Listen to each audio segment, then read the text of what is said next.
안녕하세요. 백목사의 세상 읽기. 이번 시간은 영주주의와 이단에 대해서 알아보도록 하겠습니다. 이 글은 월간 현대종교에 실린 글인데요. 정동석 교수님이 2018년 세계 한인 기독 이단 대책 연합회 6차 총회에서 발표한 논문 내용을 발췌한 겁니다. 자, 신약 성경에는 그리스도인을 가장 미혹하는 신앙의 양태를 영육 이원론의 영주주의로 지목하고 있다. 예수 그리스도께서 육체로 임하심을 부인하는 자라 이것이 미혹하는 자의 적 그리스도라고 했는데요. 요한 2장 7절.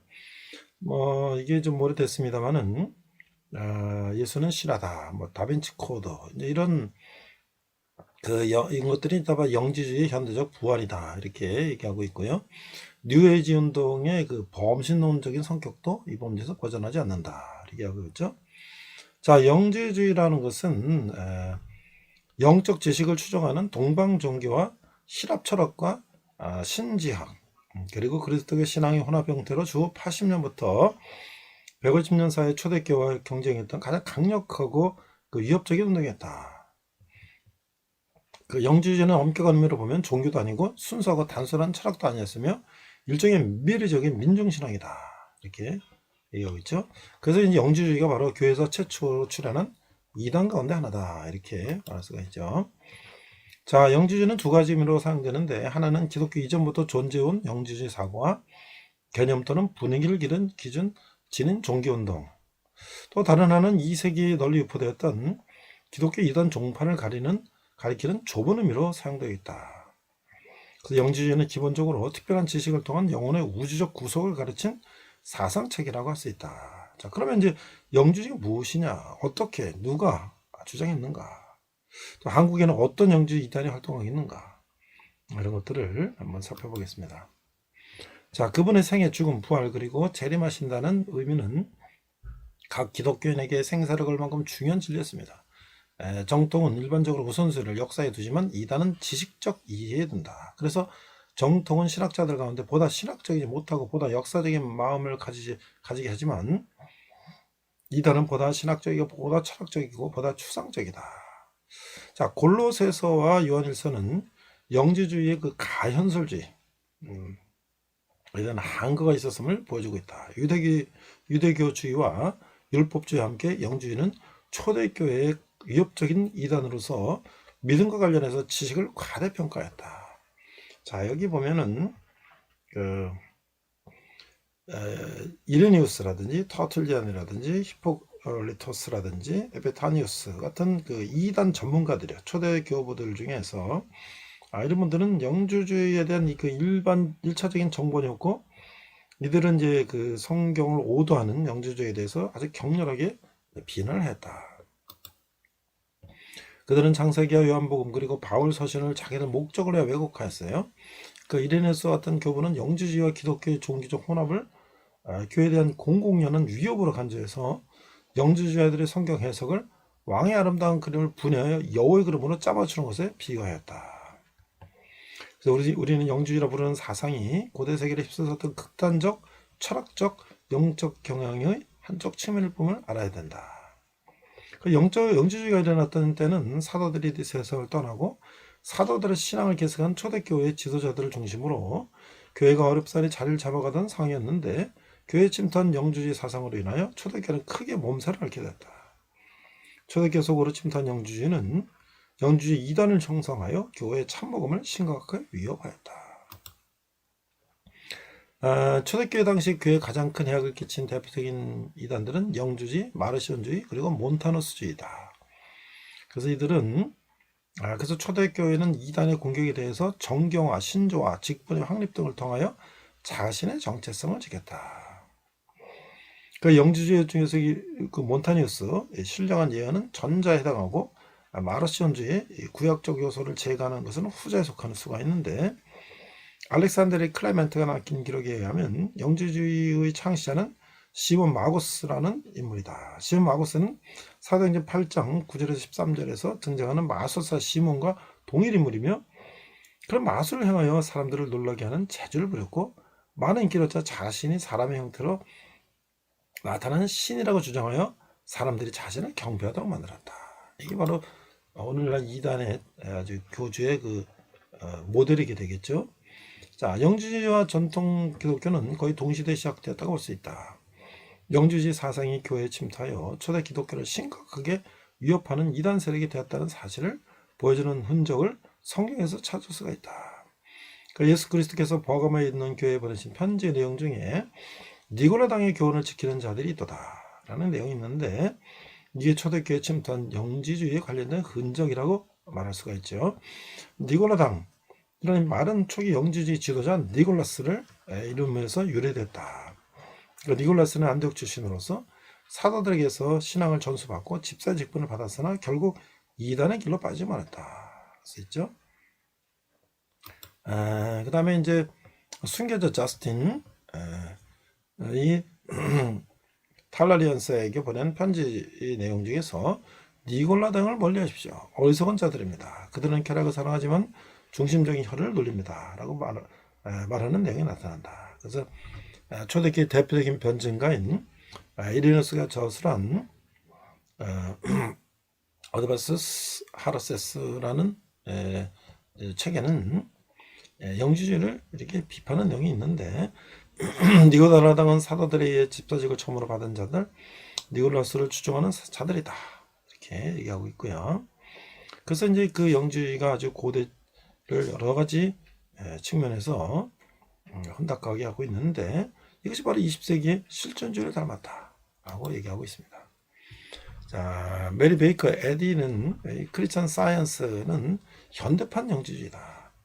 그 역사가 소크라테스가 남긴 기록에서도 초대교회가 영주주의로 인하여 어려움을 당했다고 기술하고 있어요.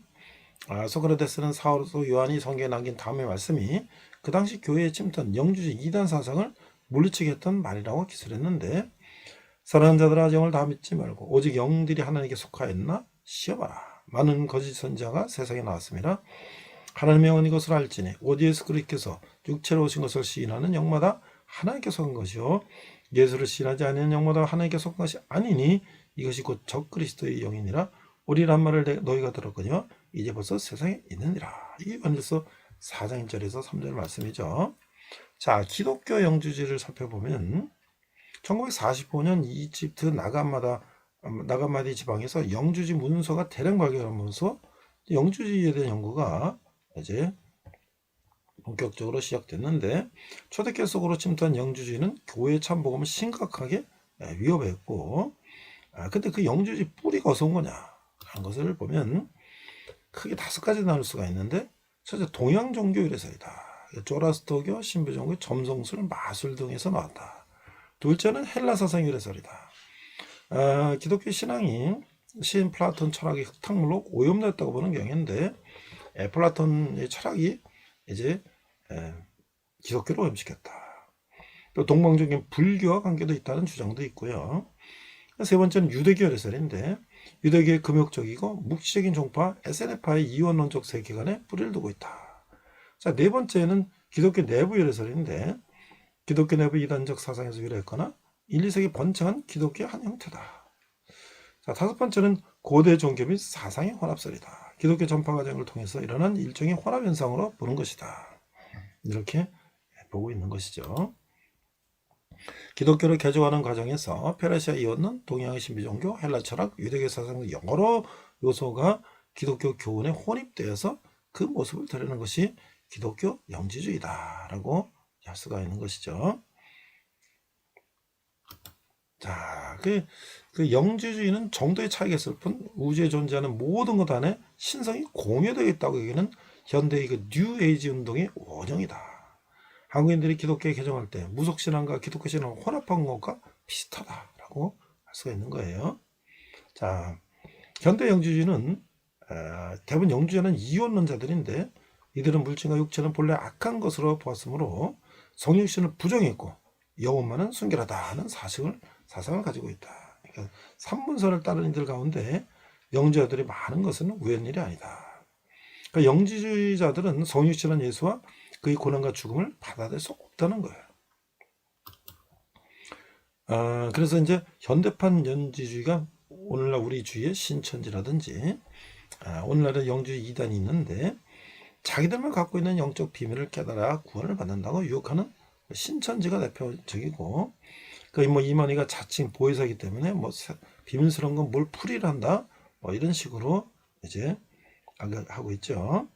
그래서 이 이단 교주들은 자기를 뭐 보혜사다, 동방의 감람나무다, 이슬성신이다, 약속된 목자다, 사도 예언격 목자다, 뭐 이긴 자다, 만왕의 왕, 대주제, 총회장도 이제 신격화하는 것이죠.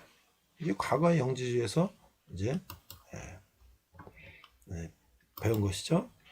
자, 그 다음에 이제 영지주의 이단 구원파가 있는데 정통교회는 모두 자신이 죄인임을 깨닫고 회개하여 예수님을 영접하고 신뢰하고 구원받는다고 가르치는데 이 박옥수라는 이단은 죄사함, 거듭남의 비밀이라는 슬로건을 내걸고 포기활동을 하고 있는데 회개하면 죄가 씻어진단 말이 성경 어디 있냐? 회개해서 죄를 씻는 것도 성경의 방법이 아니다. 그래가지고 자기가 새로운 이제 이 교리를 만들어 가지고 박옥수는 의지적 회개가 없이 자신이 죄가 사해진 것을 의지와 관계없이 수동적으로 깨달음으로 구원을 받는다는 영주주의적 이단 사상으로 많은 이들을 미혹하고 있다는 거예요. 정통교회는 예수를 믿어 의롭다함을 받은 후에도 성품은 여전히 사함받은 죄인이라고 가르치나 박옥수는 신분과 성품이 한꺼번에 의인이 됐다고 가르치고 있다는 거예요. 자, 기독교는 회개로 시작해서 회개로 끝나는 종교인데 그 신학적으로 무지한 박옥수는 죄사함을 깨달음으로만 의인이 된다는 교리를 만들어냈어. 그러나 우리는 의롭다고 여기심을 받은 것이지 의인이 되는 것은 아닌데 이제 이 죄사함 거듭남의 비밀을 깨달으면 구원받는다고 미혹하는 이 박옥수 집단도 대표적인 이제 영지지단이다라고 할 수가 있는 것이죠. 자, 한국의 영지지를 보면 교회사적으로 거의 모든 이단은 자신들만 바른 복음을 가지는 것처럼 하고 있는데 한국에도 보면 이제 통일교회 문선명이라든지 전도관의 박태선, 신천지 이만희, 박옥수 같은 사람들이 또 이장님이 이제 다미성교회라는 다가올 미래를 대비하라 뭐 이런 것도 역시 다 그런 것이고 또 이제 그리스도의 비밀 뭐 구원의 비밀이라는 말을 즐겨 사용하는데 이것도 마치 유광수 다락방 전도운동도 마찬가지다. 그러니까 유광수가 가장 많이 사용하는 말 가운데 무슨 비밀이라는 말들을 어렵지 않게 잘 수 있는데 이런 것들 다 무슨 자기를 추정하는 자들만 그리스도의 비밀을 깨달아 알고 있는 것처럼 호도하고 있다는 것이죠. 자, 이게 이제 초대교회 영지주의들이 가지고 있는 어떤 그 비밀 그런 것들을 문선명, 박태선, 이만희, 안상홍 등 사입 이단들이 다 그것을 이제 써먹고 있다는 거예요. 이 얼마 전부터 현대 국학과 뇌과학의 창시자로 자처하는 대선사 일지 이승원이라는 사람이 1985년에 단학선언을 설립하고 2002년에 단월드라고 하는 것을 만들었는데 이것이 역시 이것도 영주주의 이단의 한 개파라고 할 수가 있다라고 할 수가 있는 것이죠. 단학선을 통해서 우주의 신성과 여러분의 신성이 만나는 순간이 깨달으며 구원이다. 뭐 이렇게 해서 신일합일이다. 뭐 이런 얘기를 하고 있는데 단월드는 영지주의가 한국에서 신흥종교 옷을 입고 재현된 경우라고 할 수가 있다라고 할 수 있는 것이죠.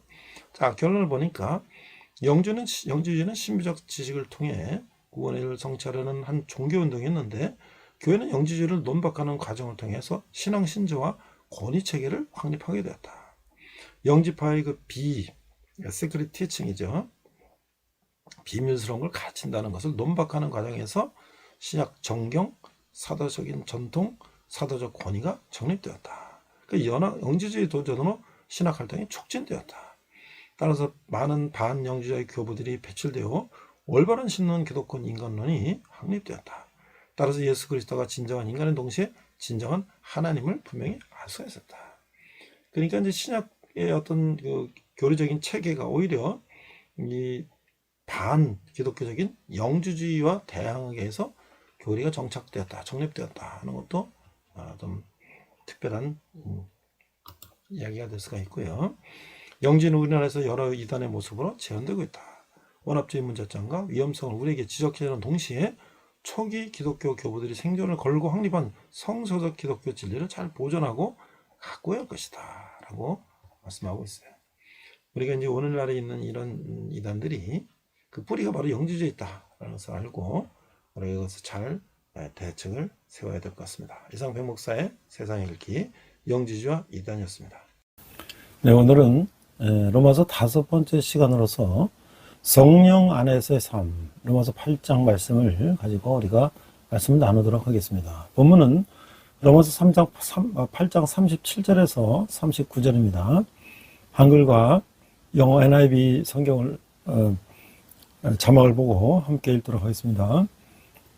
로마서 8장 37절 그러나 이 모든 일에 우리를 사랑하시는 이로 말미암아 우리가 넉넉히 이기느니라. 내가 확신하노니 사망이나 생명이나 천사들이나 권세자들이나 현재일이나 장래일이나 능력이나 높음이나 깊음이나 다른 어떤 피조물이라도 우리를 우리 주 그리스도 예수 안에 있는 하나님의 사랑에서 끊을 수 없으리라. 자, 우리 NIV 성경은 이렇게 되어 있습니다. No, in all these things we are more than conquerors through him who loved us. For I am convinced that neither death nor life, neither angels nor demons, neither the present and nor the future, nor any powers, neither higher nor depths, nor anything else in all creation will be able to separate us from the love of God that is in Christ Jesus our Lord. 이렇게 돼 있어요. 자, 우리가 이제 이 8장을 분석을 해보면 처음에 이제 성령 안에서의 승리가 나오고요. 8장 1절에 13절입니다. 죄와 사망에 대한 승리, 육에 대한 승리, 부활 생명이 있고요. 두 번째는 하나님의 아들들을 위한 양자의 영이다. 그래서 인도 확신, 인도가 있고 확신이 있고요. 근데 고난과 영광, 몸의 구속, 기도할 때의 도움. 그다음에 마지막으로 구원의 완성은 하나님의 계획의 범위, 하나님의 사랑의 보장이라는 이렇게 분석을 할 수가 있는 것이죠. 자, 그러면 우리가 성령 안에서의 승리는 뭘까? 그러니까 로마서 8장은 기독교 교리의 찬란한 정상이다라고 불리며 많은 신자들이 좋아하는 장이에요. 이 장을 자주 읽음으로써 죄에 대해서 승리하며 기쁨의 첫 삶을 영위하고 하나님의 확신 가운데 교제하게 된 많은 믿음의 사람들이 있는 거예요. 여기서 승리한 삶의 비결이 발견되는데 그것은 바로 성령 안에서의 삶이죠. 성령 우리를 거룩하게 만들고 거룩한 길로 인도하기 위해 오셔서 우리 안에 거하시는 것이죠. 생명 성령은 우리를 죄와 사망으로부터 해방시켜 주는 것이에요. 자, 그러면 구속, redemption, 우리 죄를 대신 값을 치르는 구속이라는 것은 로마서에서 주로 나타나는 분은 누구냐면 1장 18절에서 3장 20절은 성부 하나님, 3장 21절에서 5장 21절은 성자 하나님, 6장 1절에서 8장 39절은 성령 하나님이 주로 나타나고 계시죠. 삼일체 세의 위격이 독립적으로 행동하는 것으로 생각해서는 안 되는 거예요. 세 분은 모두 협력하여 구속의 역사를 이루시는 거예요. 그러나 성경은 그 위격들은 각기 그 사역의 일정한 부분을 수행하기로 한다는 것을 우리에게 보여주고 있어요. 자, 그러면 죄와 사망에 대한 승리는 무엇일까? 생명의 성령의 법 8장 1절부터 읽어보겠습니다. 그러므로 이제 그리스도 예수 안에 있는 자에게는 결코 정죄함이 없나니 이는 그리스도 예수 안에 있는 생명의 성령의 법이 죄와 사망의 법에서 너를 해방하였습니다. 율법이 육신으로 말미암아 연약하여 할 수 없는 그것을 하나님은 하시나니 곧 죄로 말미암아 자기 아들을 죄 있는 육신의 모양으로 보내어 육신의 죄를 정하사 육신을 따르지 않고 그 영을 따라 행하는 우리에게 율법의 요구가 이루어지게 하려 하심이니라. 자, 그리스도 예수 안에 있는 자에게는 결코 정죄함이 없나니. 이게 얼마나 놀라운 선언입니까? 이 죄가는 모두 없어져 버렸어요. 징벌이 취소됐어요. 우리는 다가올 심판을 두려워할 필요가 없어요. 정죄로부터 자유하게 됨으로써 우리의 죄의 노예 신세에서 해방이 됐어요. 우리는 더 이상 죄의 종이 아닌 것이죠. 죄와 사망의 법이 파기되고 우리는 자유롭게 됐다는 거예요. 그러면 1절에 그러므로 이제 그리스도 예수 안에 있는 자에게는 결코 정죄함이 없나니 이 로마서 8장 1절은 이 장 전체에서 단계별로 전개되고 있는 주제인데요. 8장 1절에 그러므로라는 말은 1장 17절로 돌아가서 이 서신의 주제, 의인은 믿음으로 말미암아 살리라를 돌이켜 보게 되는 것이죠. 더 명확히 말하면 그러므로는 7장을 다시 언급하고 있는데 7장에서 우리는 그리스도 안에서 율법에 대하여는 죽었으며 율법의 사형 선고에서 벗어나 자유롭게 되었다는 것을 알았어요. 바울은 이런 삶을 살려고 노력하는 어떠한 시도도 실패할 뿐이라는 것을 우리에게 확신시켜주고 있어요.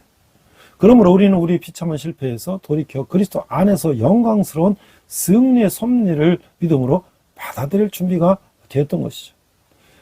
그러므로라는 말은 또 바울이 7장에서 설명한 것 같은 육에 대한 절망적인 투쟁을 우리가 겪지 않아도 되는 그 이유를 미리 말하고 있어요. 우리들에서 안에서 역사하시는 성령의 법이 앞에 2장에서 보았던 갈등의 해결책이라는 거예요. 이 3절에 율법이 육신으로 말미암아 연약하여 알 수 없는 그것을 하나님은 아시나니 곧 죄로 말미암아 자기 아들을 죄 있는 육신의 모양으로 보내어 육신의 죄를 정하사.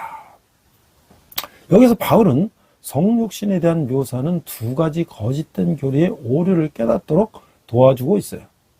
영주지한 형태인 가현설, 이 더세티즘이라는 것은 예수님이 실질적인 인간의 몸을 갖지 않았다고 가르쳤어요. 이에 대해 반대설도 예수님은 단순히 다른 사람들 같은 인간의 죄 본성을 가지고 있는 인간일 뿐이라는 오류를 범하고 있어요. 바울은 죄 있는 육신의 모양으로 라는 말을 사용으로써 예수님께서 우리를 위한 속죄제물, 즉 우리를 위해서 하나님에 의해 예비된 희생제물이 되기에 인간의 몸으로 오셨다는 것을 우리에게 알게 해주는 것이죠. 2번째는 육에 대한 승리. 8장 4절에서 9절을 보니까 살려 육신을 따르지 않고 그 영을 따라 행하는 우리에게 율법의 요구가 이루어지게 하려 하심이더라. 육신을 따르는 자는 육신의 길을, 영을 따르는 자는 영의 길을 생각하느니 육신의 생각은 사망이요 영의 생각은 생명과 평안이니라. 육신의 생각은 하나님과 원수가 되나니 이는 하나님의 이 법에 굴복하지 아니할 뿐 아니라 할 수도 없습니다. 육신에 있는 자들은 하나님을 기쁘게 할 수 없느니라. 만일 너희 속에 하나님의 영이 거하시면 너희가 육신에 있지 아니하고 영이 있나니 누구든지 그리스도의 영이 없으면 그리스도의 사람이 아니라.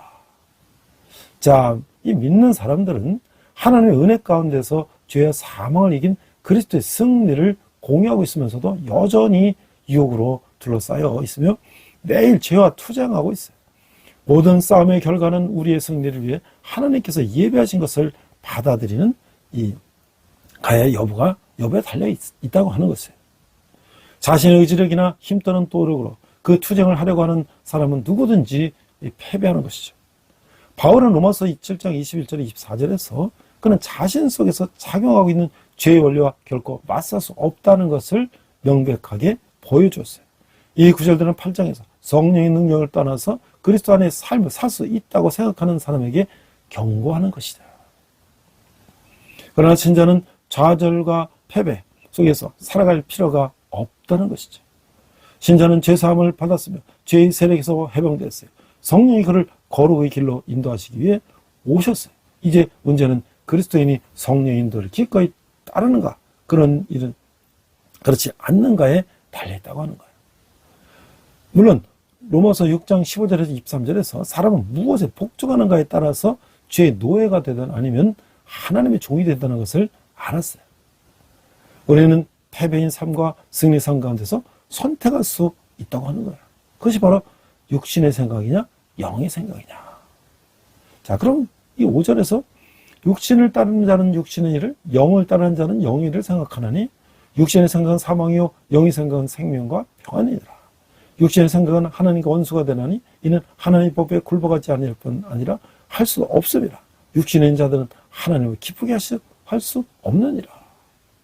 이 다시 말하면 성령은 예수 그리스도를 자신의 구세주이며 주님으로 받아들인 모든 사람들 가운데 거하고 있어요. 그러므로 이 구절들에서 바울이 모든 기독교인들에게 주고 있는 메시지는 너희들은 죄에게 패할 필요가 없다. 너희들은 의롭게 되었다. 성령이 너희들 가운데 거하고 있다. 성령을 쫓아 행하라라고 하는 것이죠. 자, 그래서 이제 부활 생명인데요. 8장 1절에서 13절에 보니까 10절에 13절을 보니까 또 그리스도께서 너희 안에 계시면 몸은 죄로 말미암아 죽은 것이나 영은 의로 말미암아 살아있는 것이니라.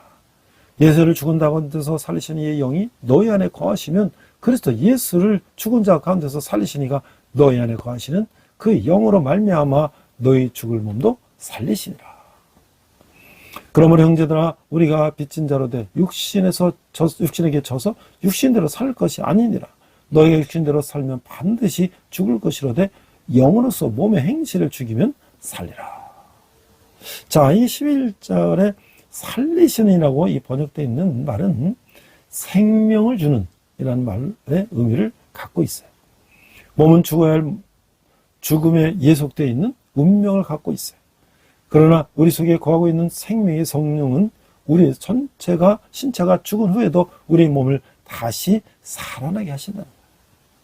그래서 하나님의 아들을 위한 양자의 영이 8장 14절에 20절에 나오는데 그런 인도와 확신이에요. 첫 번째 인도는 다른 성경 구절들을 보면 하나님의 영은 첫 번째 하나님의 영은 죄인들을 인도하여 그들의 죄를 회개하게 한다. 두 번째는 하나님의 영은 우리를 구세주에게로 인도했어요. 세 번째 하나님의 영은 우리에게 그리스도를 믿도록 믿음을 주었어요.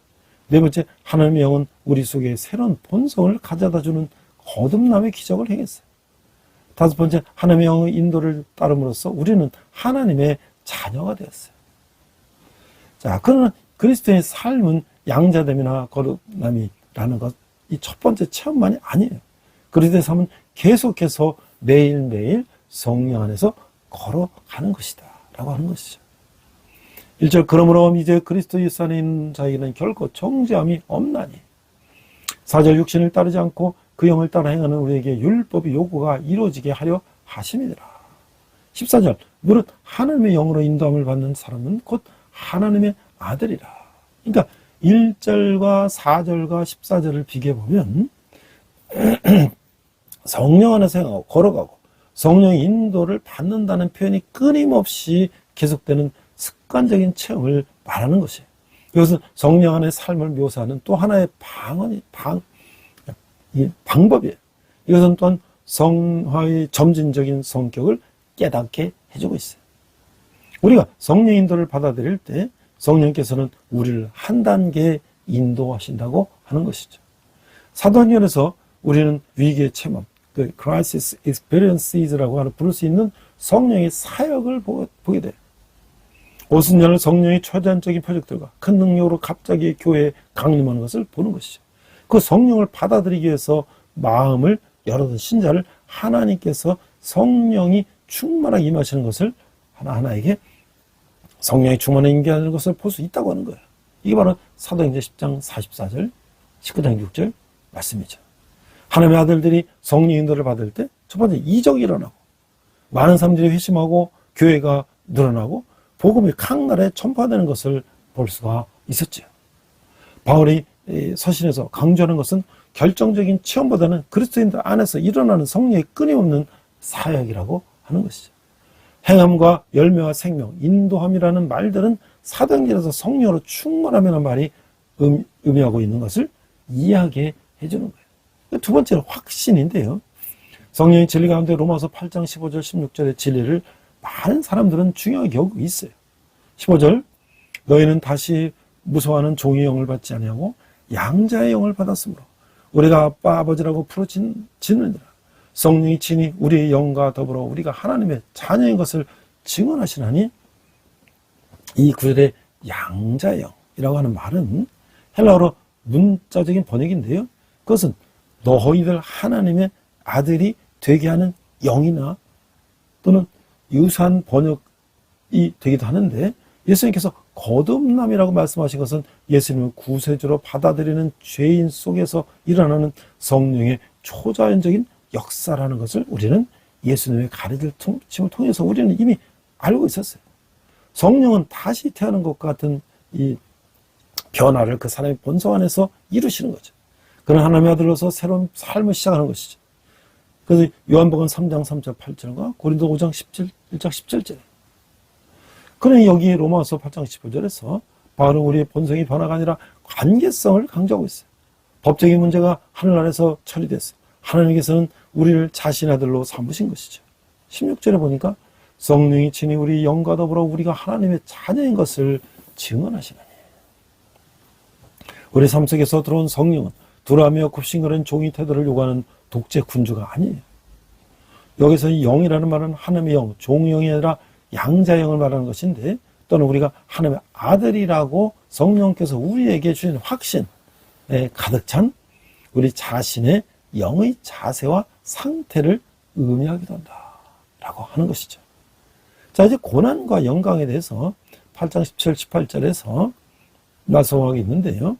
17절, 자녀이면 또한 상속자 곧 하나님의 상속자여 그리스도와 함께 한 상속자니 우리가 그와 함께 영광을 받게 하여 고난도 함께 받아야 할 것이니라.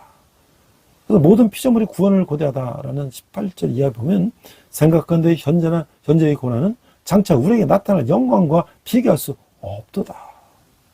사탄의 유혹과 핍박으로 예수님을 대적한 것과 마찬가지로 사탄은 주님을 따르는 사람들에게서도 이 대적을 하고 있어요. 때때로 우리는 왜 하나님은 그리스도인들이 지금같이 고통을 당하게 하는가 하고 의아해 하시죠. 그러나 우리가 지상에서 하나님 때문에 받는 모든 고난으로 인하여 우리는 하늘나라에서 그보다 더 큰 복을 받게 될 것이죠. 이 몸의 구속이 8장 19절 25절인데요. 하나님께서는 세상을 인류의 집으로 창조하셨어요. 그리고 인간에게 세상과 세상에 존재하는 모든 것을 다스리도록 하셨어요.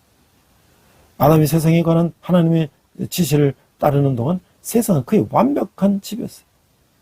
그러나 그가 하나님을 거역한 날부터 그의 죄는 그 자신의 그 후손에게 뿐만 아니라 세상에게서 영향을 끼쳤어요. 15절에 보니까 너희는 다시 무서워하는 종의 영을 받지 아니하고 양자 영을 받았으므로 우리가 아빠 아버지라고 부르짖느니라. 23절, 그뿐 아니라 또한 우리 곧 성령이 처음 익은 열매를 받은 우리까지도 속으로 탄식하여 양자가 될 것을 우리 몸의 속량을 기다리느니라. 자, 이 15절과 23절에 양자라는 말을 살펴보면 15절은 하나님은 가족으로 받아들여지는 신자의 처음 상태를 말하고 있어요. 양자역은 그에게 새로운 친족관계의 모든 권리를 확신시켜 주고 있어요. 신자는 성령이 처음 열매를 받아들였어요. 그러나 신자는 하나님을 거역하는 세상에 살고 있어요. 그 육신적인 환경과 그의 몸은 그 거역의 결과 때문에 고통당하고 있어요. 신자는 이제 하나님의 아들이지만 그의 고통과 한계성으로 별로 아들같이 보이지 않고 있다고 하는 거예요. 23절, 그뿐 아니라 우리 곧 성령이 처음 익은 열매를 받은 우리까지도 속으로 탄식하여 양자될 것, 곧 우리 몸의 속량을 기다리느니라. 그래서 23절은 완전히 양자됨, 우리 하나님의 아들들에 나타나는 것, 몸의 부활을 우리에게 말해주고 있어요. 그래서 기도할 때도 26절, 27절을 보면 이와 같이 성령도 우리의 연약함을 도우시나니 우리는 마땅히 기도할 바를 알지 못하나 오직 성령에 밝힐 수 없는 탄식으로 말할 수 없는 탄식으로 우리를 위하여 친히 간구하시느라. 마음을 살피시는 이가 성령의 생각을 하시나니 이는 성령이 하나님의 뜻대로 성도를 위하여 간구하시느니라. 자, 이제 로마서 8장 26절에서 27절이 앞에 구절과 어떻게 연관이 되는가를 우리가 살펴보게 되는데요. 이 첫 번째 질문은 고통이나 슬픔 또는 주변 환경 때문에 하나님이 여러분을 버렸다고 생각해 본 적이 있습니까? 또는 문제 해결책이 없다고 생각해 본 적이 있나요? 두 번째 질문은 어떤 사람의 필요에 대하여 어떻게 기도해야 할지 고심해 본 적이 있습니까? 세 번째 질문은 하나님의 계획이 주위 사람들의 삶 속에 역사하시도록 효과적으로 기도하기를 원하고 있습니까? 그래서 이렇게 주기도문에서 하나님의 나라가 임하고 그의 뜻이 하늘에서 같이 땅에서도 이루어지기를 바라는 기도를 어떻게 우리 하고 있나요? 우리가 뒤에서 다시 한번 살펴보겠습니다. 자, 인상시에 영지주의가 굉장히 만연돼 있어요. 그 영지주의는 뭐냐? 이 초대교회가 겪어했던 또 하나의 주요 이단은 영지주의, 노티시즘인데 얘네들은 이 에비온파는 여러 면에서 대조적인 특징들을 보여줬어요. 이들은 유대교 전통보다는 그리스 사상의 관점에서 기독교를 이해하려고 하는 사람들이었어요.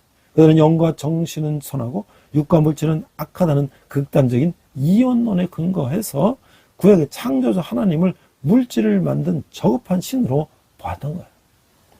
그들은 구약과 신약의 단절성을 과도하게 강조하였고 그리스도의 인성에 타격을 줄 만큼 신성을 강조했어요. 선한 그리스도인이 영이 악한 인간의 육을 입었다는 사실을 받아들이기를 꺼려했기 때문에 그들의 설명은 기독론은 가현살, 이게 거짓되게 나타나 있다라는 거죠. 그리스도가 입은 육신은 그렇게 보였을 뿐이지 실제로 인간의 육신을 입은 것이 아니라는 거예요. 그들은 육을 영의 감옥으로 이해했기 때문에 영을 가두고 있는 육을 제어하고 영을 육으로부터 해방시키는 방법으로 과도한 금욕주의를 적용했는데 또 그들은 구원에 이르게 하는 비밀한 지식을 추구했으며 예수는 그 지식을 내게 하는 중재자로 생각했다는 것이죠. 구원의 방법으로서 지식을 중시하는 것은 영지주의 이 그리스 철학의 영향이 감지되는 부분이에요. 영지주는 결코 통일된 운동이 아니었으며 지역과 지도자들에 따라서 다양한 양상을 띠는 종교적 혼합주의적 특성을 다분히 보여줬다. 기독교 신학과 삶의 양태 안에는 항상 영주적 요소들이 완전히 배제되지 않았으며 영과 육을 구별하는 금욕주의적 특징은 기독교인들의 삶의 방식에 광범위하게 영향을 미쳤다는 거예요. 이게 지금 네이버 지식백과에서 영주주의에 대한 산림출판사에서 나온 자료를 기독교 교파라는 그 자료를 제가 참고를 한 거예요. 자, 그런데 그 영주주의란 무엇인가? 또 이제 제가 다른 자료를 찾아보니까 그노티즘과 이단. 그래서 이 정동섭 교수님이 이단에 있다가 나오셔갖고 이단에 대한 연구를 많이 하셨죠. 그렇지 않은 리뷰라는 잡지에 이제 나온 자료인데요. 신약 성경에서는 그리스도인을 가장 미혹하는 신앙의 양태를 영육 이원론의 영주주의로 지목하고 있다. 예수 그리스도께서 육체로 임하심을 부인하는 자라. 이것이 바로 미혹하는 자요. 적그리스도라고 하였다. 이 요한복음 요한일서 1장 7절 말씀이에요. 최근 전 세계적으로 무리를 일으키고 있는 예수는 신하다. 다비치 코드 등은 모두 영지주의의 현대적 부활이라는 성격이 농후하다. 뉴에이지 운동이 범신론적 성격도 이 범주 안에서 벗어나지 않는다. 그 영지주의란 영적 지식을 추정하는 동방 종교와 히랍 철학과 신지학, 데어서피, 그리고 그리스도교 신앙의 혼합 형태로 주 80년부터 150년 사이에 초대교회와 경쟁했던 가장 강력하고 위협적인 운동이었다. 영주주의는 엄격한 의미로 보면 종교도 아니고 순수하고 단순한 철학도 아니었으며 일종의 미래적인 민중신앙이다. 영주주의는 교회사 최초로 출현한 이단 가운데 하나인데 영주주의는 두 가지 의미로 사용된다. 하나는 기독교 이전부터 존재해온 영지적인 사고와 개념 또는 분위기를 지닌 종교운동을 가르치는 넓은 의미로 사용되어 있고 단 하나는 2세기 널리 유포되었던 기독교 이단 종파를 가리키는 좁은 의미로 사용되고 있다. 영지주의는 기본적으로 특별한 지식을 통한 영혼의 우주적 구속을 가르친 사상체계라고 정의할 수가 있다. 영주주의는 무엇이며 어떻게 일어나서 누가 무엇을 주장했는가? 당시 교회는 영주주의에 어떻게 대처했으며 왜 이단으로 간주했는가? 현재 한국에는 어떤 영주주의 이단이 활동하고 있는가? 이단은 정통을 전제로 한다. 정통은 기원적이고 이단은 반영적이다. 기독교는 절대적 진리를 표방하고 심오하고 놀라운 만큼 신비스러운 메시지를 선보였다. 처음부터 기독교는 구원과 영생의 믿음으로 말미암고 그 믿음이 그리스도 나사렛 예수 즉 역사적 개인 인격이신 분에 대한 것을 믿는 것을 의미했다. 그분의 생애, 죽음, 부활 그리고 재림하신다는 의미는 각 기독교인에게 생사를 걸 만큼 중요한 진리였다. 정통은 일반적으로 우선순위를 역사에 두지만 이단은 지식적 이해에 둔다. 그래서 정통은 신학자들 가운데 보다 신학적이지 못하고 보다 역사적인 마음을 가지게 하지만 이단은 보다 신학적이고 보다 철학적이고 보다 추상적이다. 골로새서와 요한일서는 영주주의와 가연설주의에 대한 한계가 있었음을 보여주고 있다. 유대교주의와 율법주의와 함께 영주주의는 초대교회와 이협적 이단으로서 믿음과 관련한 지식을 과대평가했다. 그 20세기 전반까지 이레네우스와 터툴리안 히폴리투스 그다음에 에스피타누스와 같은 이단 전문가들이 이 영지주의자에 대한 1차적 정보를 냈어요. 이들은 영지주의자들이 성경의 의미를 조작하고 왜곡하여 기독교를 오도하는 것에 대해 격렬하게 비난했어요. 그들은 특히 창세기와 요한복음 그리고 바울서신을 자기들 목적으로 위해 왜곡하고 했어요. 이레누스 같은 교부는 영지주의와 기독교의 종교적 혼합을 교회에 대한 공공히 하는 위협으로 간주하여 영지주의자들의 성경 해석을 왕의 아름다운 그림을 분해하여 여우의 그림으로 짜맞추는 것에 비유하였어요. 우리 영지주의라 부르는 사상이 고대 세계를 휩쓸었던 극단적, 철학적, 영적 경향의 한쪽 측면일 뿐을 알아야 한다는 것이죠. 영지주의가 일어났던 때는 사도들이 이미 세상을 떠나고 사도들의 신앙을 계승한 초대교회의 지도자들을 중심으로 교회가 어렵사리 자리를 잡아가던 상황이었어요. 교회 침전 영지주의 사상으로 인하여 초대교회는 크게 몸살을 앓게 되었어요. 초대교회 속으로 침투한 영지주의자는 영지주의 이단을 형성하여 교회의 참 복음을 심각하게 위협하였어요. 초대교회 당시 교회에 가장 큰 해악을 끼친 대표적인 이단들은 영주주의, 마르시온주의, 그리고 몬타누스주의 등이 있는데 여기에 대해 교회는 신앙의 준칙을 확립하고 감독의 사도권을 교회 내에서 정착시키고 정경을 확정함으로써 응전했어요. 초대교회는 이단의 공격에 대하여 정경화, 신조화, 직분의 확립을 통하여 자신의 정체성을 지켰던 것이죠.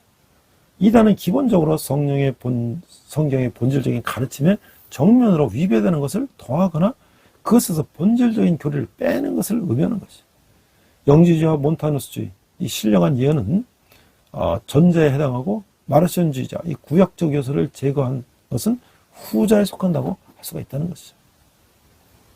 알렉산드리아의 클레멘트가 남긴 기록에 하면 영지주의 창시자는 시몬 마쿠스라는 인물인데 시몬 마쿠스는 사도행전에서 등장하는 마수다 시몬과 동일 인물이며 그는 마술을 향하여 사람들을 크게 놀라게 하는 재주를 부렸고 많은 인기를 얻자 자신이 사람의 형태로 나타난 신이라고 주장하며 사람들이 자신을 경배하도록 만들었던 것이죠. 시몬은 자신이 겉으로는 사람처럼 보이나 실제로는 하나님이라고 가르쳤던 거예요. 영지주의와 정통 기독교는 거의 동시대에 시작됐다고 볼 수 있는데 영지주의 사상의 교회에 침투하여 초기 기독교를 심각하게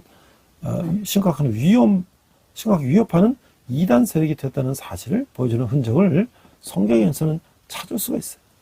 예수 그리스도께서 버가모에 있는 교회에 보내신 편지 내용 중에 니골라당의 교훈을 지키는 자들이 있도다. 요한계시록 2장 15장 말씀이에요. 이런 내용이 있는데 이것은 초대교회에 침투한 영지주의와 관련된 흔적이라고 하는 거예요. 니골라당이라는 말은 초기 영지주의 지도자 니콜라스라는 이름에서 유래되었는데 니콜라스는 안디옥 출신으로서 사도들에게서 신앙을 전수받고 집사의 직분을 받았으나 결국은 이단의 길로 빠지고 말았던 거예요. 성경의 문헌에서 니골라당에 대한 언급을 찾을 수가 있는데 순교자 저스틴 마티어가 트라일런스에게 보내는 편지의 내용 중에 니골라당을 멀리하십시오. 어리석은 자들입니다. 그들은 쾌락을 사랑하지만 중상적인 혀를 놀립니다. 라고 말하는 내용이 나타나고 있어요. 초대교회 대표적인 변증가 이레네우스는 저술한 Adversus Heresies, 이게 이단에 대응하는 그런 제목인데요. 다음과 같이 명지주의를 비판하는 내용이 기술되어 있어요. 니고달랑은 사도들에 의해 집사직을 처음으로 받은 자 니콜라스를 추정하는 자들이다. 그들은 무절제한 방종한 삶을 살고 있다. 이런 자들의 특징에 대해서 요한계시록은 자세히 설명하고 있다. 영주주의라 부르는 사상은 고대 세계를 휩쓸었던 극단적, 철학적, 영적 경향의 한쪽 측면이라고 할 수 있는데 영적 형태로서 20세기의 실존주의를 닮았다고 할 수가 있는 거예요. 메리 베이커 에디라는 이 사람의 크리스찬 사이언스는 현대판 영지주의예요. 역사가 소크라테스가 남긴 기록에서도 초대교회가 영지주의로 인한 어려움을 당했다는 것이 기술이 되어 있는데 소크라테스는 사도 요한이 성경에 남긴 다음의 말씀이 그 당시 교회에 침투한 영지주의 이단 사상을 물리치기 위해 했던 발이라고 기술했어요. 사랑하는 자들아 영을 다 믿지 말고 오직 영들이 하나님께 속하였나 시험하라. 많은 거짓 선자가 세상에 나왔습니다. 하나님의 영은 이것으로 알지니 곧 예수 그리스도께서 육체로 오신 것을 시인하는 영마다 하나님께 속한 것이요 예수를 시인하지 아니하는 영마다 하나님께 속한 것이 아니니 이것이 곧 적그리스도요 의 영이니라 오리라 한 말을 너희가 들었거니와 이제 벌써 세상에 있느니라. 자, 그러면 기독교 영주주의는 어떤 것이 있을까? 1940년 이집트 나가마디 지방에서 영주주의 문서가 대량 발견됨으로써 영주주의에 대한 연구가 활발하게 됐어요. 처음에는 영주주의가 초기 기독교 내에서 발생한 하나의 기독교 이단 사상이었다고 여겨졌으나 최근에 간행된 활발한 연구 결과에 의하면 영주주의는 기독교 밖에서 시작되어 고대 사회의 다양한 분야에 영향을 크게 미친 것으로 밝혀지고 있어요. 교회에 침투한 영주주의 사상으로 인하여 초대교회는 크게 몸살을 앓게 됐고 초대교회 속으로 침투한 영주주의는 교회의 참복음을 심각하게 위협하였다. 교회에서의 영주주의가 문제된 것은 2세기 이후였는데 영주주의는 어디에서 유래한 것인가? 영주주의 뿌리는 무엇인가? 첫 번째는 동양 종교 유래서예요. 조라스터교, 신비종교, 점성설, 마술 등 동양 종교에서 뿌리를 찾고 있어요. 두 번째는 헬라 사상 유래설인데 그리스 사상이죠. 기독교 신앙이 신플라톤 철학의 특탕물로 오염됐다고 보는 견해예요. 동방 종교인 불교와 밀접한 관계가 있다는 주장도 있어요. 세 번째는 유대교 유래설인데 유대교의 금욕적이고 묵시적인 종파 SNF의 이원론적 세계관에 뿌리를 두고 있다라는 것이죠. 네 번째는 기독교 내부 유래설인데 기독교 내부 이단적 사상에서 유래했거나 1, 2세기에 번창한 기독교 한 형태라는 것이. 다섯 번째는 고대 종교 및 사상의 혼합설인데 기독교 전파 과정을 통해 일어나는 일종의 혼합 현상으로 보는 것이죠. 기독교 이전부터 존재했던 종교 혼합주의가 기독교 안에 침투해 복음을 변절시키려 했던 것으로 보여지는 것이죠. 기독교로 개정하는 과정에서 페르시아의 이원론, 동양의 신비종교, 그리스 철학, 유대교 사상 등 여러 요소가 기독교 교훈에 혼입되어 그 모습을 드러내는 것이 기독교 영주주의라고 할 수 있을 것이다. 그 영주주의 사상이 교회에 침투하여 초기 기독교를 심각하게 위협하는 이단 세력이 됐다는 사실을 보여주는 흔적을 우리는 성경에서 발견할 수 있는데 예수 그리스도께서 버가모 교회에 보낸 그 편지에서 나타났다고 하는 것이죠. 그래서 그 두 번째는 이제 영주주의 일반적 특징이에요. 영주주의는 지식을 의미하는 헬라어 그노시스에서 유래했는데 일반적인 지식이 아니라 신비적 합의를 통한 알을 의미하는 거예요. 영주주의는 그 성격상 미래적인 혼합 종교이므로 그 교리와 제도의 의식이 너무나 다양해서 한마디로 규정하는 일은 쉽지가 않다고 하는 것이죠. 영주주의 자체는 복잡하고 다양하지만 공동된 일반적인 특징을 몇 가지 가지고 있는데 첫 번째는 영육이 이원론이다. 이 모든 영주주의는 이원론에 기초해 두고 있는데 영의 세계와 물질의 세계, 영혼과 육체는 죄로 서로 존재적으로 논적으로 대립의 관계에 있다는 전제에서 출발하고 있어요. 이런 영역 이원론은 영혼은 선하고 육체는 악하다는 선악 이원론으로 귀결되고 있어요. 이런 존재론적 윤리적 이원론이 그대로 신론, 인간론, 기독론, 구원론에 적용되고 있다는 것이죠. 영주주의자들은 인간의 고통을 당하고 죽는 까닭은 인간이 이 악한 물질 세계에서 악한 육신을 입고 살아가기 때문이라고 보는 것이죠. 육신은 악하기 때문에 육신을 사랑해서는 안 된다고 하는 거예요. 인간 육신을 적대시하고 천시하는 영주주의는 서로 다른 두 가지 극단적인 형태로 나타나고 있는데 첫째는 극단적인 금욕주의로서 일체 육식과 결혼을 금하고 둘째 이어는 정반대로 육신은 전혀 쓸모없는 것이기 때문에 어떤 짓에도 상관없다는 그 윤리적 방탕주의, 반율법주의에 빠지게 되는 거예요.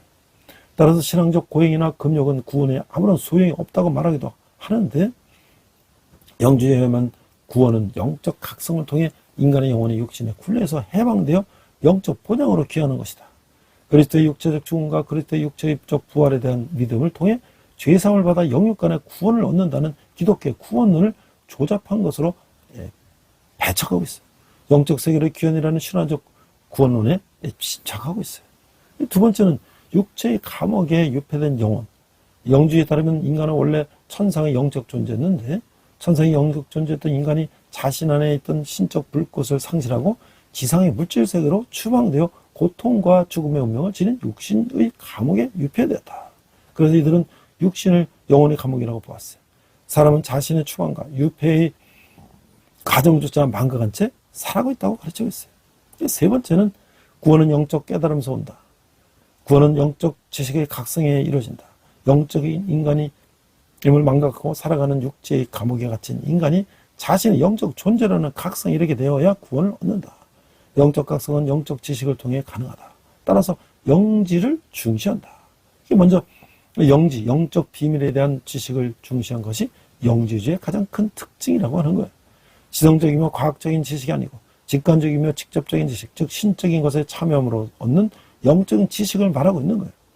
하벨의 지식이며 구원의 직접적인 경험인 것인데 자신의 현재 상태로부터 해방과 구원을 성취하는 자기인식, 깨달음의 행위라고 하는 거예요. 영지주의 이원론은 구원론과 밀접한 연관을 갖게 되는데 우리의 영혼은 물질, 육체에 갇혀 있다. 따라서 이 영혼이 육체에서 해방되는 것이 진정한 구원이다. 이 구원을 얻기 위해서는 참다운 지식이 필요하다. 우리식으로 표현하여 득도, 깨달음을 해야 구원을 얻는다는 거예요. 영주에 따르면 이 지방교회와 구원파가 영주의인데 진정한 구원은 우리의 믿음이나 행함이 아니라 참 지식의 소유 여부에 달려있고 그 결과 영주자들은 윤리에 대해 부정적이고 소극적이었어요. 그들은 율법에서 해방과 양심의 해방을 강조하고 이 지식은 특별한 사람들에 의해서 비밀스럽게 전수된다고 주장하였어요. 이 영지주의는 신비적 지식을 통해 구원을 성취하려 한 종교 운동인데 영지주의는 상징적인 의식, 신비적인 예식, 무술적인 형식의 가르침을 도입하여 사변적 우주론을 대중화했다. 그 우주론적 신화, 헬라와 동양의 이교적 철학 사상, 기독교적 진리를 융합한 대중 운동이었다. 이게 영주주의에 대한 사상의 이제 연구 논문이에요. 이게 뭐냐면 정동섭 가족관계연소장 사이비 종교피해 대책연맹 총재인 정동섭 교수님의 이 논문을 제가 인용했어요. 우리가 보면 오늘날 이단들이 다양하게 이 영주주의 형태를 모방하고 있다는 것을 알 수가 있죠. 신비주의라든지 여러 가지 이원론적인 사상이라든지 말이죠. 근데 결국 이원론적인 뭐야? 자기애들의 그 이단 교주를 갖다 집어넣는 거죠. 자, 이제 구원의 완성은요, 8장 28절에서 39절인데, 하나님의 계획의 범위를 8장 28절이야 이렇게 말씀하고 있어요. 우리가 알거니와 하나님을 사랑하는 자 곧 그 뜻대로 부르심을 받는 자들에게는 모든 것이 합력하여 선을 이루느니라. 하나님 미리 하신 자들을 또한 그 아들이 형상을 본받게 하기 위하여 미리 정하셨으니 이는 그런 많은 형제들 중에서 받아들이게 되게 하려 하심이니라. 또 미리 정하신 그들을 또한 부르시고 부르신 그들을 또한 의롭다 하시고 의롭다 하신 그들을 또한 영화롭게 하셨느니라. 자, 로마서 8장 28절에 30절은 영원한 과거에서부터 시작되어 영원한 미래 완성을 될 하나의 장대한 흐름 속에 있는 구원을 소개하고 있어요. 그거는 교리상의 것이죠. 그것은 체험이에요. 일상적인 생활에서 우리는 로마서 8장 28절의 진리, 즉 하나님 모든 것이 합력하여 선을 이루게 하신다는 것을 깨달을 수가 있어요. 우리는 세상의 회복과 하나님의 아들들의 영광스러운 부활의 몸에서 그들이 나타나는 것을 살펴보면서 구속의 범위에 대하여 이미 기뻐했어요. 28절에는 어떤 환경에서 하나님을 찬양하고 기뻐할 만한 약속과 확신이 있는가? 하나님께서는 우리를 부르셔 하나님의 자녀가 되게 했고 우리는 하나님을 사랑하고 그러므로 이 말씀들은 우리의 것이죠. 모든 것이 합력하여 우리의 선을 이루고 있다고 하는 것이죠. 이것을 믿나 우리가 무엇 때문에 우리 환경을 슬퍼하겠습니까? 자, 여기 이 표를 보면 로마서 8장 28에서 31절을 보면 하나님 우리를 미리 알고 계셨다. 과거야. For knowledge. 과거. 그래서 예정. predestination. 하나님께서 우리 과거에 우리를 미리 정하셨다. 그리고 calling. 현재 우리를 부르셨어요. 그리고 우리를 justification. 우리를 의롭다 칭하셨어요. 그리고 sanctification. 현재 우리는 성화되어 가고 있어요. 그래서 우리가 이제 저 천국에서 glorification. 영화를 누리며 예수님과 함께 살고 있다는 것을 로마서는 이렇게 단계적으로 설명하고 있는 것이죠. 우리 구원에서 하나님의 부르심은 중요한 부분이죠. 하나님께서는 우리를 알고 계시며 어떻게 우리가 구원을 완성시킬지도 알고 계시는 것이죠. 하나님께서는 하나님의 아들들이 될 사람들을 위해서 행하실 일을 계획해 놓으셨어요. 하나님께서는 우리가 부르시고 의롭다고 여기시며 영원하게 해 주시는 것이죠. 하나님께서 하시는 일을 멈추게 할 수 있는 것은 아무것도 없어요. 그것은 성취될 것이죠. 우주를 계획하셨고 행성들을 그들의 궤도에 따라 인도하시는 하나님께서는 우리의 길을 미리 정해 두셨으며 우리를 안전하게 아버지 집으로 인도할 것이죠. 그래서 우리 구원의 완성은 과거는 예지와 예정이요, 현재는 부르심과 칭의요, 미래는 영원하게 하신다는 것이죠. 때로 우리의 성화, 즉 그리스도와 같이 되는 것 그 자체가 하나의 고통스러운 과정일 수 있지만 그래서 우리가 영원하게 되기 위해서는 필수적이라고 하는 거예요. 우리의 구원의 전개 과정을 추적하면서 바울이 성화에 대해서 언급하지 않았다는 사실이 놀랍지 않나요? 성화는 우리가 영원하게 되는 것 가운데 일부이기 때문에 언급하지 않을 수도 있어요. 그들의 차이는 종류의 차이라기 정도의 차이인 것이죠. 성화는 지금 여기에서 점진적으로 그리스도의 형상을 닮아가는 것이 영원하게 된다는 것은 그때 그곳에서 그리스도의 본성과 유산을 완전히 공유하는 것이죠. 성화는 영화의 시작이고 영화는 성화의 완성이라고 하는 것이죠. 그래서 우리가 already not yet이라고 하는 거예요. 그래서 마지막에 이제 하나님 사랑의 보장임 8장 31절 39절에 나오는데, 자, 그리스도의 사랑, 하나님 사랑 8장 31절, 그런 적 일에 대하여 우리가 무슨 말하리요? 만일 하나님이 우리를 위하시면 누가 우리를 대적하리요? 자기 아들을 아끼지 아니하시고 우리 모든 사람을 위하여 내주시니가 어찌 그 아들과 함께 모든 것을 우리에게 주시지 아니하겠느냐? 누가 능히 하나님께서 택하신 자들을 고발하리요? 의롭다 하신 이는 하나님이시네. 자, 바울이 로마서 8장 31, 33절에서 하나님에 대해서 말하고 있는 것은 다음과 같아요. 첫 번째, 하나님께서는 우리를 위하신다. 두 번째, 하나님께서는 그의 마음 아들을 아끼지 않으셨다. 세 번째, 하나님께서는 우리 모두를 위해서 그 아들을 내어주셨다. 네 번째, 하나님께서는 그리스도와 함께 모든 것을 우리에게 아무 값 없이 주실 것이다. 다섯 번째, 하나님께서는 의롭다고 여겨주신다.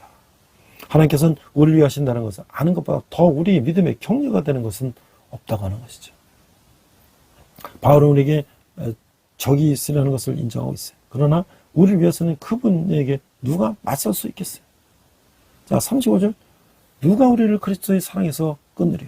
환난이나 공고나 박해나 기근이나 적신이나 위험이나 칼이라. 기록된 바 우리가 종일 주를 위하여 죽임을 당하게 되며 도살당할 양같이 여김을 받았나이다 함과 같으니라. 그 35, 36절은 가장 극렬한 대적들이 누군지를 말해주고 있어요. 그러나 하나님께서는 이런 일조차도 합력하여 선을 이루도록 하실 수 있는 것이죠.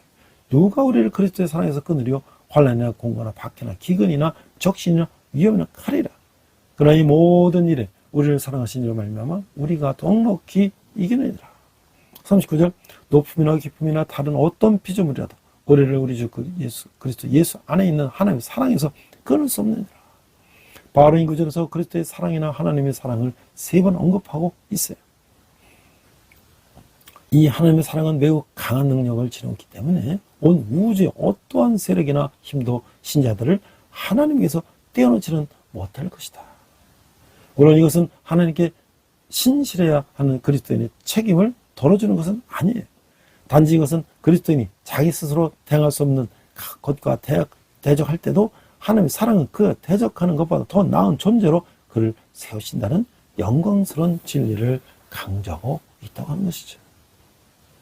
자, 제가 이제 결론적으로 리더십 성경에 보니까 나의 됨됨이를 알게 하는 환난이다.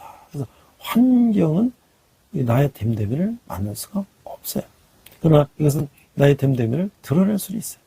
우리는 채색된 불쏘시개와 같아요. 열이 가질 때만 비로소 진정한 우리의 색깔이 보이는 것이죠. 나는 내가 어떤 조치를 취할 수 있다면 내 가장 좋은 모습을 나타낼 때 별 어려움을 느끼지 않을 것이에요. 하지만 내가 핍박과 압박을 받고 있는 상황에서는 나의 진정한 모습이 밝혀지는 거예요. 나의 인격에 흠집이 있으면 그 흠집은 저절로 드러날 것이고, 명성은 다른 사람들이 나를 보는 눈이요, 인격은 진정한 나의 모습이라는 것이죠. 그래서 인생의 환난일에서 우리는 우리의 인격을 드러내는 거예요. 사람들은 우리의 됨됨이를 명성으로 평가하지만 인격은 하나님이 알고 계시는 나의 그 됨됨이라고 하는 거예요.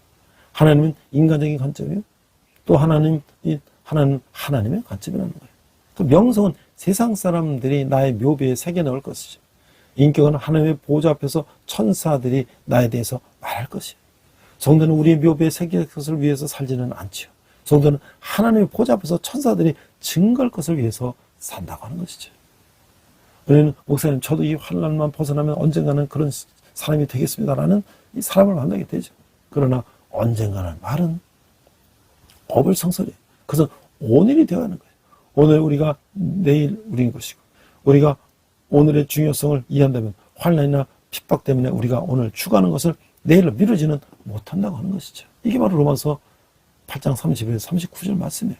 환난은 현재 우리가 어떤 사람인가를 드러내는 것이죠.